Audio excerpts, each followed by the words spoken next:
Number, দেরি করে ইফতার করা নিষিদ্ধ। ইহুদিরা দেরি করে ইফতার করে। লা ইয়াজালুন নাসু আলা খাইরিন মা আজ্জালুল ফিতরা। বিশ্বনবী বলেছেন, এই উম্মত যতদিন আগে আগে ইফতার করবে, এই উম্মতের কপাল থেকে কল্যাণ কেউ ছিনিয়ে নিতে পারবে না। চিল্লায় বলেন ঠিক কিনা? আজানের জন্য বসে থাকবেন না, সময় দেখবেন।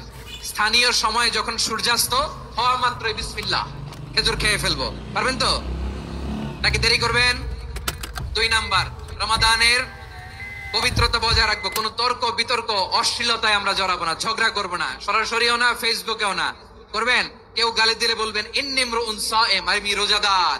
আল্লাহর হাবিব শিখিয়েছেন, কেউ যদি তোমার গালি দেয়, কটু কথা বলে, অশ্লীল কথা বলে, রমজানে তুমিও বলতে পারবে না। তুমি বলতে পারবা ইন্নিমরুউন সায়েম, আমি রোজাদার। আজকে থেকে নিয়ত করেন, রমজানে কেউ গালি দিলে আপনি একটা গালি দিবেন নাকি? কি বলবেন? রোজাদার, রমজানের পবিত্রতা আমি ভঙ্গ করতে পারবো না। অশ্লীল নাটক সিনেমা আমরা দেখবো না। ব্যাড হ্যাবিট থাকলে রমাদানে এটা ছাড়ার মহা সুযোগ। স্মোকিং এর অভ্যাস আছে অনেকের, ঠিক কিনা? চাপাই নবাবগঞ্জে আপনারা স্মোকিং করেন?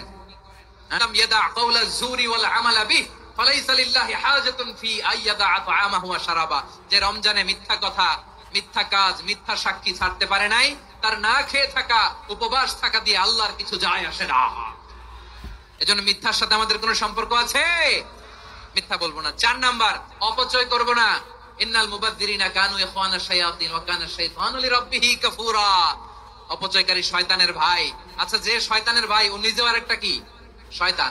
যে শয়তানের ভাই ও নিজেও আরেকটা কি? অপচয় করবো না। ইফতারি করতে যে আমরা অনেকে অপচয় করি, এগুলো করবেন আপনারা না। অপচয় করবো না। 5 নাম্বারে, রিয়া, লোক দেখানো ইবাদত আমরা করবো না। লোক দেখানোর জন্য নামাজ, রোজা, জিকির, তেলাওয়াত, দান, সদকা এগুলো করলে আল্লাহর দরবারে এগুলো কবুল হবে? বিশ্বনবী বলেন, দাজ্জালের ফিতনার চেয়ে একটা বড় ফিতনার ভয় আমি করি, সেটা কি? আর রিয়া, শো অফ মেন্টালিটি, লোক দেখানো মানসিকতা। এটা থেকে আমরা বিরত থাকবো ইনশাআল্লাহ। 6 নাম্বার, অনেক গুরুত্বপূর্ণ। ব্যবসায়ী ভাইয়েরা, ব্যবসা করেন কারা কারা? হাত তুলে দেখান তো আমারে। মাশাআল্লাহ, হাত নামান। ব্যবসায়ী ভাইয়েরা, অনেক অসাধু ব্যবসায়ী আছে, রমজান আসলে নিত্য প্রয়োজনীয় পণ্যের মূল্য বৃদ্ধি করে দেয়। এরকম আছে না নাই? এগুলো করবেন না। মজুতদারি করবেন না। পণ্যের কৃত্রিম সংকট বাজারে করবেন না। আপনি লাখ টাকা কামায়া ভাবছেন যে রোজাদারদের কষ্ট দিয়ে ধনী হবেন। এমন রোগ আল্লাহ আপনারে দিবে, কোটি টাকা দিয়েও আপনি হাসপাতালের বিল পরিশোধ করার ক্ষমতা আপনার হবে না।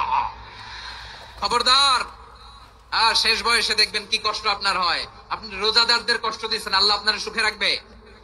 আল্লাহর দোহাই লাগে, আমার ব্যবসায়ী বাইরে এটা করবেন না। আরব বিশ্বে আমরা দেখেছি, আরব বিশ্বের ব্যবসায়ীরা সারা বছরে ব্যবসা করে, রমজানে ভর্তুকি দেয়। আর আমার দেশের কিছু অসাধু ব্যবসায়ী রমজানে গলাকাটা ব্যবসা করে আর সারা বছর সেইটার উপর দিয়ে চলে। চিল্লায় বলেন ঠিক কিনা? করবেন না, এটা করবেন না। নিত্য প্রয়োজনীয় পণ্যের মূল্য বৃদ্ধি করা হারাম, পণ্যের কৃত্রিম সংকট তৈরি করা হারাম, মজুতদারি করা হারাম, রোজাদারদেরকে কষ্ট দেয়া হারাম। এটা করবেন না। 7 নম্বরে সর্বশেষ কথা, অধীনস্থ যারা আছে তাদের কাজের চাপ আপনারা কমিয়ে দিবেন। কাজের লোক, ফ্যাক্টরির ওয়ার্কার, স্টাফ, তাদের প্রতি যদি রহম করেন, আপনার উপর রহম করবে কে? এই পবিত্র রমাদানের 7টা করণীয়, 7টা বর্জনীয় মনে রাখা যাবে তো ইনশাআল্লাহ? আল্লাহ এই রমজানকে তুমি বরকতময় করো। হাত তোলেন। আল্লাহুম্মা বাল্লিগনা রমাদান। আল্লাহ এই রমাদানকে বরকতময় করো। রমজানের 7টা করণীয় এবং বর্জনীয় যে আমরা শুনলাম, পালন করার তৌফিক দান করো। রব্বানা তাকাব্বাল মিন্না ইন্নাকা আনতাস সামিউল আলিম ওয়া তুব আলাইনা ইয়া মাওলানা ইন্নাকা আনতাত তাওয়াবুর রহিম। সুবহানা রাব্বিকা রাব্বিল ইজ্জাতি আম্মা ইয়াসিফুন ওয়া সালামুন আলাল মুরসালিন ওয়াল হামদুলিল্লাহি রাব্বিল আলামিন। আমার প্রিয় ভাইরা, আজকের প্রোগ্রামের মধ্যে দিয়ে আমার বিভাগীয় প্রোগ্রাম শেষ। আমি সবাইকে শুকরিয়া জানাই।